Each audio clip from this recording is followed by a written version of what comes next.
If civil war comes, and I do think it is imminent, you're quite right, it will for us be the price of freedom.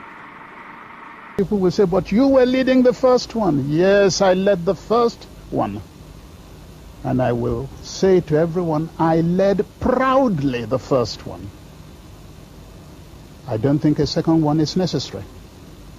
Welcome to the Life and Times of Chukwuemeka Odumegwu Ojukwu.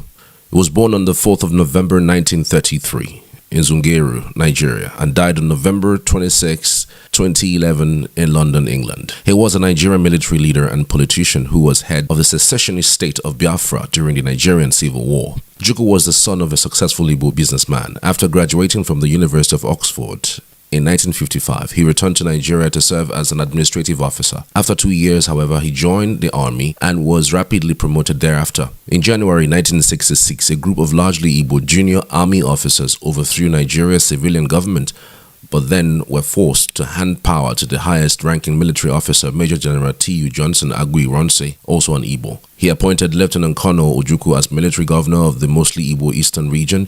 However, Hausa and Yoruba army officers from the northern and western regions feared a government dominated by the Igbo, and in July of 1966, northern officers staged a successful counter-coup in which Lieutenant Colonel Yakubu Gowon was installed as the new head of state. Under Gowon's rule, Ojukwu retained his command of the eastern region. Meanwhile, the rising tide of feeling against the Igbo in the northern region led to a large-scale massacre of Igbos by northerners in May to September 1966. The eastern region felt increasingly alienated from the federal military government under Gowon. Ojukwu's main proposal to end the ethnic strife was a significant devolution of power to the regions. The federal government initially agreed to this solution at a conference in January of 1967, but then rejected it soon afterwards. Ojukwu responded in March to April 1967 by separating the Eastern Region Government administration and revenues from those of the federal government. Mounting secessionist pressures from his fellow Igbo finally compelled Ojukwu on May 30, 1967 to declare the Eastern Region an independent sovereign state as the Republic of Biafra. Federal troops soon afterwards invaded Biafra and civil war broke out in July 1967. Ojukwu led Biafra's unsuccessful struggle to survive as an independent state throughout the civil war, and on the eve of Biafra's surrender in 1970, he fled to Côte d'Ivoire, where he was granted asylum. Ojukwu remained in exile until 1982, when he was pardoned and returned to Nigeria. He joined the National Party of Nigeria (NPN) in January 1983 and subsequently attempted to re-enter politics. His bid for the Senate representing the state of Anambra was unsuccessful. He was detained for 10 months following a coup that brought Muhammadu Buhari to power at the end of 1983. In 1993, he once again joined a political party, this time the Social Democratic Party (SDP), but he was disqualified from running for president. A member of the Constitutional Conference in 1993 and again from 1994 to 1995, he, along with other former Nigerian leaders, was consulted in 1998 by Abdulsalam Abubakar, the military head of state, as Nigeria once again began the process of converting from military to civilian rule. In 2003, Ojukwu, representing a new political party that he helped form, the All Progressives Grand Alliance, unsuccessfully ran for president. He ran again in 2007, but was defeated by the ruling party's candidate, Umaru Yar'Adua, in an election that was strongly criticized by international observers as being marred by voting irregularities. Ojukwu had several honors and titles bestowed upon him during his life, including the honorary chieftaincy title of Ikemba of Nnewi. Ojukwu remains a contentious figure in the history of Nigeria. Many Igbo people regard him as a hero and a messianic figure who did what was necessary to ensure that the survival of Nigeria's eastern population while facing the possibility of a genocide after the 1966 coup. Other Nigerians have deemed Biafra's secession unnecessary, blaming Ojukwu for the events of the war and accusing him of oppressing Biafra's non-Igbo ethnic minorities. Chukwuemeka Emeka Odumegwu Ojukwu was born on 4th of November 1933 at Zungeru in northern Nigeria to Sir Louis Odumegu Ojukwu, an Igbo businessman from present-day Nnewi, Anambra State in southeastern Nigeria. Sir Louis was in the transport business. He took advantage of the business boom during World War II to become the richest man in Nigeria. He began his educational career in Lagos, southwestern Nigeria. Emeka Ojukwu started his secondary school education at CMS Grammar School, Lagos, aged 10 in 1943. He later transferred to King's College, Lagos in 1944, where he was involved in a controversy leading to his brief imprisonment for assaulting a British teacher who put down a student strike action that he was a part of. This event generated widespread coverage in local newspapers. At 13, his father sent him to the United Kingdom to continue his education, first at Epsom College and later at Lincoln College, Oxford University, where he earned a master's degree in history. He returned to colonial Nigeria in 1956. He was a Roman Catholic. Ojukwu joined the civil service in eastern Nigeria as an administrative officer at Udi in present-day Enugu State. In 1957, after 2 years of working with the colonial civil service and seeking to break away from his father's influence over his civil service career, he left and joined the military, initially enlisted as a non-commissioned officer in Zaria. Ojukwu's decision to enlist as an NCO was forced by his father's Sir Louis pulling off political strings with the then Governor General of Nigeria, John McPherson, to prevent Emeka from getting an officer cadetship. Sir Louis and Governor General McPherson believed Emeka would not stick to the grueling NCO schedule. However, Emeka persevered. After an incident in which Ojukwu corrected a drill sergeant's mispronunciation of the safety catch of the Lee Enfield's 303 rifle, the British depot commander recommended Emeka for an officer's commission.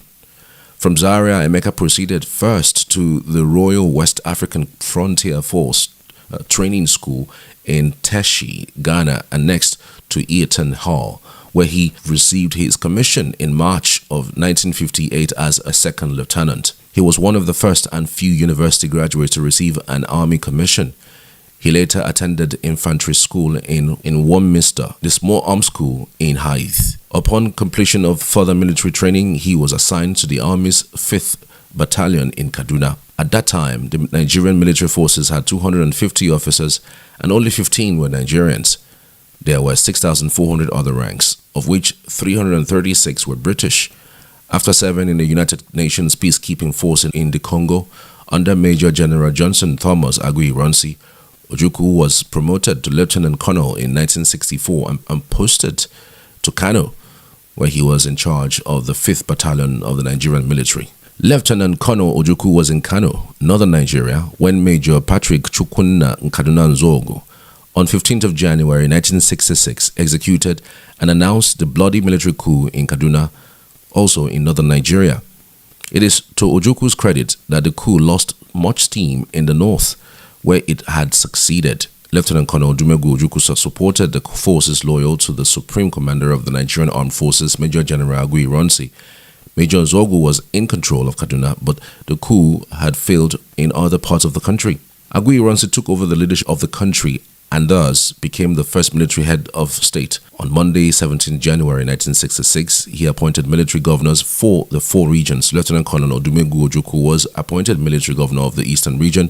Others were Lieutenant Colonels Hassan Usman Kassina, North, Francis Adekunle Fajiri, West, and David Abode Ejo, Midwest. These men formed the Supreme Military Council with Brigadier B.A.O. Ogundipe, Chief of Staff, Supreme Headquarters, Lieutenant Colonel Yakubu Gowon, Chief of Staff, Army Headquarters, Commodore G.E.A. Way, Head of Nigerian Navy, Lieutenant Colonel George T. Kurobo, Head of Air Force, Colonel Shitu Alao. By 29th of May, the 1966 anti-Igbo program started. This presented problems for Ojukwu, as he did everything in his power to prevent reprisals and even encouraged people to return, as assurances for their safety had been given by his supposed colleagues up north and out west. 29th of July 1966, a group of officers, including Majors Murtala Mohammed, Theophilus Yakubu Janjuma, and Martin Adamu, led the majority of northern soldiers in a mutiny that later developed into a counter-coup or July remarch. The coup failed in the southeastern part of the country, where Ojukwu was the military governor, due to the efforts of the brigade commander and hesitation of northern officers stationed in the region, partly due to the mutiny leaders in the east being northern whilst being surrounded by a large eastern population. The Supreme Commander General Agui Ironsi and his host Colonel Fajri were abducted and killed in Ibadan. On acknowledging Ironsi's death, Ojukwu insisted that the military hierarchy be preserved.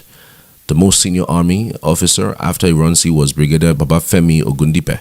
However, the leaders of the counter-coup insisted that Lieutenant Colonel Yakubu Gowon be made head of state, although both Gowon and Ojukwu were of the same rank in the Nigerian army. Ogundipe could not muster enough force in Lagos to establish his authority as soldiers. Guard battalion available to him were under Joseph Nanven Garba, who was part of the coup. This realization led Ogundipe to opt out. Ojukwu's insistence could not be enforced by Ogundipe unless the coup plotters agreed, which they did not. The fallout from this led to the standoff between Ojukwu and Gowon, leading to the sequence of events that resulted in the Nigerian Civil War. In January 1967, the Nigerian military leadership went to Aburi, Ghana, for a peace conference hosted by General Joseph Ankara. The implementation of the agreements reached by Aburi fell apart upon the leadership's return to Nigeria, and on May 30, 1967, as a result of this, Colonel Ojukwu declared Eastern Nigeria a sovereign state to be known as Biafra. On the 6th of July 1967, Gowon declared war and attacked Biafra. In addition to the Aburi Accords that tried to avoid the war, there was also the Niamey Peace Conference under President Hamani Duori, 1968, and the OAU-sponsored Addis Ababa Conference of 1968 under the chairmanship of the Emperor Haile Selassie. This was the final effort by Generals Ojukwu and Gowon to settle the conflict via diplomacy. During the war in 1967, some members of the July 1966 alleged coup plot and Major Victor Banjo were executed for treason with the approval of Ojukwu, the Biafran Supreme Commander. Major Efajuna was one of those executed. The defendants had argued that they sought a negotiated ceasefire with the federal government and were not guilty of treason. After 2.5 years of fighting and starvation, a hole appeared in the Biafran front lines, and the Nigerian military exploited this as it became obvious that the war was lost.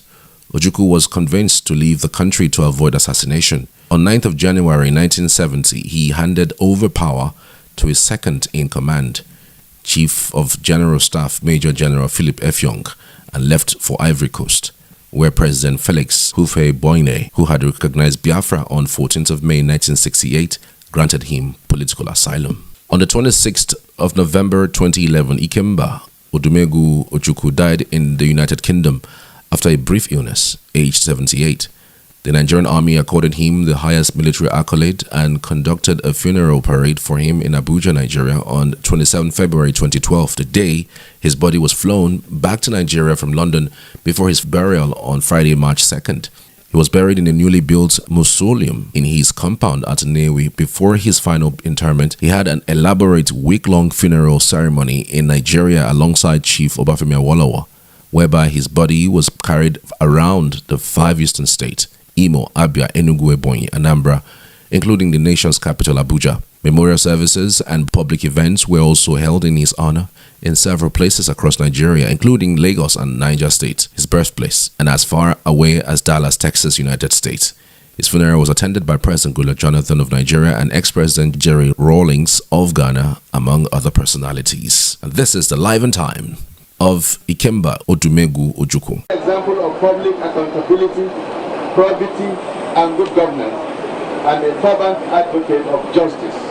President of the Senate, Senator David Mark, and the Chief of Army Staff, Lieutenant General Onyabo Ihejirika, applauded the legacies of the late Odumegwu Ojukwu and enjoined all Nigerians to eschew violence. He was an inspirational administrator and a compassionate servant. He was a great defender of the state. His erudition was well known, so was his support. Chief Odumegwu Ojukwu, as you are aware, was a very senior officer in the Nigerian Army, commanding a battalion when Nigerian Army had only 5 battalions as a whole. The chief mourner, Mr. Peter Obi, the national chairman of the All Progressive Grand Alliance, commended the courage and bravery of the late Odumegwu Ojukwu. Some people still see him as a rebel leader. How would you react to that, sir? That is totally wrong, because what he fought for is what we are still fighting to today. He was the field marshal that fought for the rights of the ordinary people. That's why he's called the People's General. And when Blowing of the last post by the military pallbearer signaled the final journey of the mortal end of the late Ojukwu, as the corpse was moved into a military aircraft en route Owerri, Enugu, Awka and Nnewi, where the body is expected to be interred.